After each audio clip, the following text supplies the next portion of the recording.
오늘 우리에게 주신 하나님 말씀은 열왕기하 5장 20절에서 23절까지 말씀입니다.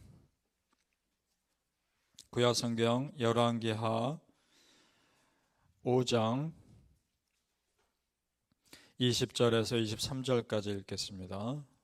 569페이지 열왕기하 5장 20절에서 23절까지 읽겠습니다. 시작. 하나님의 사람 엘리사의 사환 게하시가 스스로 이르되 내 주인이 이 아람 사람 나아만에게 면하여 주고 그가 가지고 온 것을 그의 손에서 받지 아니하였도다. 여호와께서 살아계심을 두고 맹세하노니 내가 그를 쫓아가서 무엇이든지 그에게서 받으리라 하고 나아만의 뒤를 쫓아가니 나아만이 자기 뒤에 달려옴을 보고 수레에서 내려 맞이하여 이르되 평안이냐 하니 그가 이르되 평안하나이다. 우리 주인께서 나를 보내시며 말씀하시기를 지금 선지자의 제자 중에 두 청년이 에브라임 산지에서부터 내게로 왔으니 청하건대 당신은 그들에게 은 1달란트와 옷 2벌을 주라 하시더이다. 나아만이 이르되 바라건대 2달란트를 받으라 하고 그를 강권하여 은 2달란트를 두 전대에 넣어 매고 옷 2벌을 아울러 두 사원에게 지우매 그들이 게하시 앞에서 지고 가니라. 아멘. 오늘 새벽에 예배하신 하나님의 은혜가 우리 성도님들께 함께 하시기를 예수님 이름으로 축복합니다. 아멘. 자, 엘리사 선지자의 말대로 나아만 장군이 온전히 순종해서 문둥병, 나병이 났습니다. 그리고 기쁜 마음으로 병고침 받고 자기 나라로 돌아갑니다. 자, 거기까지만 일이 진행되었다면 나아만 장군의 나병 고침받는 이 기적은 은혜로 마쳤을 겁니다. 자, 그런데 사단이 그것을 가만 놔두지 않습니다. 사단이란 존재는 어떻게든 하나님의 은혜를 망치려 하는 존재입니다. 자, 그래서 우리 성도님들, 우리 크리스찬이 조심해야 할 때는 어떤 어려움이 있을 때가 아닙니다. 그때는 오히려 기도합니다. 더 깨어서 하나님께 붙잡으며 하나님께 매달립니다. 정말 조심해야 할 때는 모든 일이 잘 될 때입니다. 잘 되는 것 같고 아무 문제 없어 보이는 것 같고 모든 것이 은혜로 보일 때 그때가 가장 위험합니다. 왜냐? 영적으로 긴장이 풀릴 수 있기 때문에 그렇습니다. 그때 사단이 그 빈틈을 노리는 겁니다. 지금도 마찬가지입니다. 엘리사 선지자가 이방 나라 장군의 나병을 고쳐줬습니다. 얼마나 축복입니까? 자기 나라 사람도 아닌 사람을 고쳐줬습니다. 얼마나 은혜입니까? 그리고 나아만 장군도 하나님만을 높이고 있습니다. 감사의 마음을 엘리사에게 전하고 있습니다. 15절로 올라가 보시겠습니다. 15절로 올라가 보시죠. 시작. 나아만이 모든 군대와 함께 하나님의 사람에게로 돌아와서 그의 앞에 서서 이르되 내가 이제 이스라엘 외에는 온 천하에 신이 없는 줄을 아나이다. 청하건대 당신의 종에게서 예물을 받으소서 하니 병 고치고 나서 너무 감사해서 엘리사에게 다시 찾아온 겁니다. 그리고 이런 말을 한 거죠. 뭐라고 합니까? 이방 나라 장군의 입에서 하나님만이 온 천하의 참 신입니다. 이런 고백을 하고 있습니다. 물론 예의상하는 말일 수도 있을지도 모르겠습니다. 그러나 적어도 감사의 마음을 정성껏 표현하고 있는 거죠. 그래서 자기가 가지고 온 예물을 엘리사에게 주려 합니다. 근데 엘리사가 그걸 받지 않습니다. 엘리사는 그저 하나님께서 알려주신 방법을 그대로 전해줬을 뿐입니다. 그리고 그를 축복하며 보냅니다.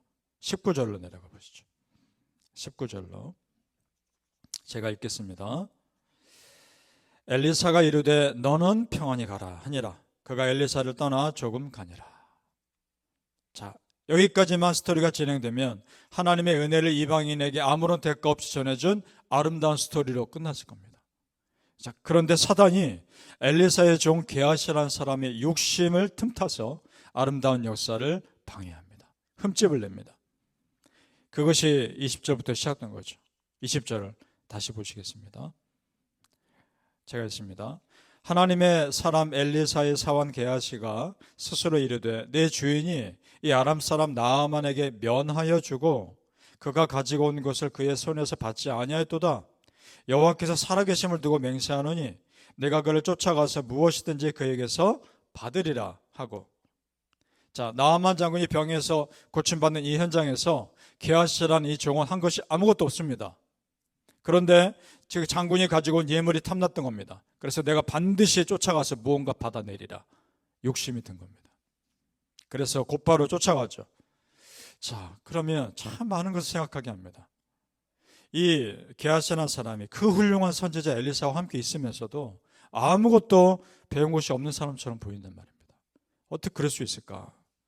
그거 어떻게 합니까? 나아만 장군에게 갑니다. 서슴없이 엘리사를 핑계대고 거짓말합니다. 그리고 나서 은 2달란트와 옷 2벌을 받습니다. 그리고 자기 집에 숨깁니다. 자, 보세요 여러분. 아름다운 은혜의 현장이 한 사람의 욕심 때문에 망친 겁니다. 한 사람 때문에. 에덴 동산을 생각해 볼까요? 모든 것이 아름다웠습니다. 아무 문제 없어 보였고 아무 걱정 없는 곳이었습니다. 그곳에서 정말 천국처럼 살 수 있었습니다. 그런데 한 사람, 하와에게 죄가 시작되고 그것이 아담에게 전해지고 그로 인해 에덴 동산에서 쫓겨납니다. 한 사람이 그렇게 중요합니다. 자, 한 사람 안에 있는 영적인 빈틈이 전체 공동체에 좋지 않은 영향을 끼칠 수 있는 겁니다. 그럼 성도님들, 우리 반대로 생각하자는 겁니다.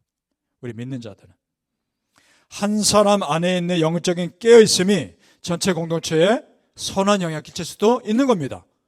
믿습니까? 여러분이 그런 사람 되십시오. 여러분의 영적인 깨어있음이 공동체를 살리는 그런 사람들 되십시오. 그런 거룩한 욕심을 가지고 살기를 정말 축복합니다. 따라 성도님들, 내 삶이 평화롭다 여겨질 때, 내 삶이 아무 문제 없다고 여겨질 때, 그때가 더 긴장해야 할 때입니다. 평소보다 더 깨어있어 혹시 내 안에 다른 욕심은 없는지 살펴보시고 사단에게 절대 빈틈 내어주지 마시길 바랍니다. 어떻게 이 엘리사의 종이 정말 겁도 없이 거짓말을 하고 자신이 그 예물을 취할 생각을 했을까? 이 사람은 평소에도 하나님 두려워하는 사람 아니었을 겁니다. 그리고 평소에도 엘리사의 영적 권위를 인정하는 사람이 아니었을 겁니다. 그러니까 지금 이 상황에서 엘리사를 핑계대고 자기 욕심 채우고 있죠. 엘리사 선지자도 자기 종이 이런 죄를 지을 것은 예상 못했을 겁니다. 자, 고린도전서 10장 12절에 이런 말씀이 있죠. 그런즉 선줄로 생각하는 자는 무엇을 조심하라? 넘어질까 조심하라. 그렇습니다, 성도님들. 내가 든든하게 서 있다고 여겨질 때, 내 삶의 은혜가 충만하다고 여겨질 때 더욱 깨어있어 나를 넘어뜨리는 사단의 계략을 간파하시기를 예수님의 이름으로 축복합니다. 아멘. 자, 그 종이 엘리사의 이름을 핑계대고 받은 예물을 가지고 자기 집에 감춥니다. 그리고 아무 일도 없던 듯이 엘리사에게 갑니다. 그래서 엘리사가 묻습니다. 네가 어디서 오느냐? 이 말이 의미심장하죠. 엘리사가 뭔가 아는 눈치입니다.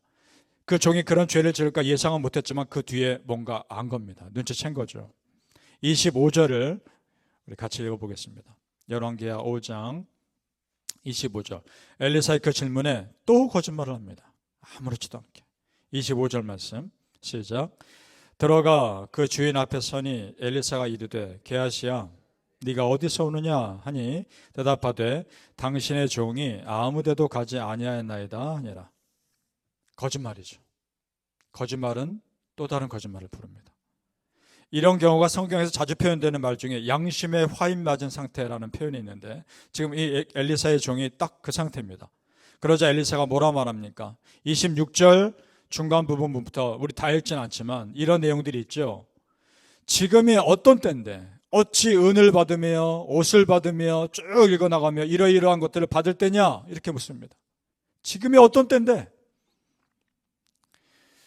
엘리사가 영적으로 깨어있는 사람이기 때문에 뭔가 알았을 겁니다. 자, 우상숭배를 물든 그 땅에서 어찌 선지자의 종이라고 하는 사람이 분을 보이지 못할 망정 하나님을 속이고 네 욕심을 채우려 하느냐? 지금이 어떤 때인데? 그 말하고 있는 겁니다. 그러면서 그에게 심판을 선포합니다. 27절. 이 말을 할 때 엘리사도 마음 굉장히 아팠을 겁니다. 자기하고 같이 일했던 사람인데. 27절 말씀 같이 있습니다. 시작.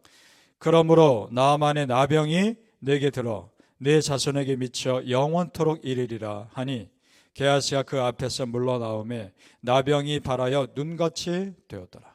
아멘. 두 가지 심판받은 겁니다. 첫째, 본인이 나병든 것이고, 둘째는 그 자손 대대로 나병이 유전되는 겁니다. 이거 끔찍한 심판입니다. 성도님들, 하나님의 영광을 가린 자에 대한 하나님의 심판은 철저합니다. 그래서 우리가 하나님 두려워해야 합니다. 하나님 앞에서 작은 죄는 없습니다. 하나님 앞에서 모든 죄는 다 큰 죄입니다. 따라서 우리 믿는 자들은 혹여나 내 입으로, 내 행동으로 하나님 앞에 죄 짓지 않도록 정말 깨어 있으셔야 합니다. 누가 이런 질문을 할 수 있습니다. 그렇게 사는 삶 정말 힘든 삶일 것 같습니다. 라고 묻거나 생각할 수 있을 것 같습니다.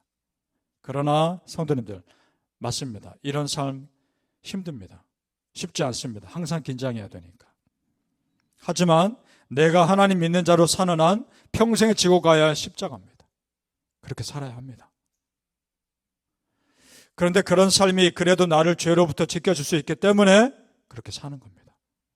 이것이 거룩한 부담감을 가지고 사는 겁니다. 믿습니까?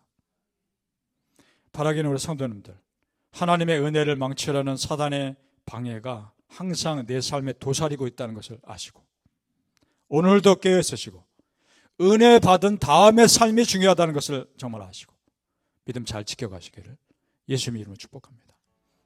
아멘. 기도하겠습니다. 아버지 하나님, 내 삶이 잘 돼갈 때, 내 모든 삶이 아무 문제 없어 보일 때 더 깨어있게 하여 주옵소서. 정말 항상 겸손하게 하시고 항상 말씀 앞에 나를 쳐서 복종시키게 하시고, 혹여나 내가 하나님 앞에 죄짓지 않는지 돌아보게 하시고, 나의 말 한마디, 나의 행동 하나가 하나님 앞에 거짓됨 없게 하옵소서. 이것이 참 쉽지 않은데, 쉽지 않은 삶을 살아내야 하지 않겠습니까? 정말 하나님 믿는 자로 이 땅을 살아갈 때 나은 사람 때문에 내 가정이 살게 하시고, 나은 사람 때문에 내 교회가 살게 하시고, 정말 그런 은혜가 있게 하여 주시옵소서. 우리 성도님들 한 사람 한 사람 너무나 귀한데 그렇게 사용하여 주시옵소서. 감사하며 예수님 이름으로 기도합나이다. 아멘.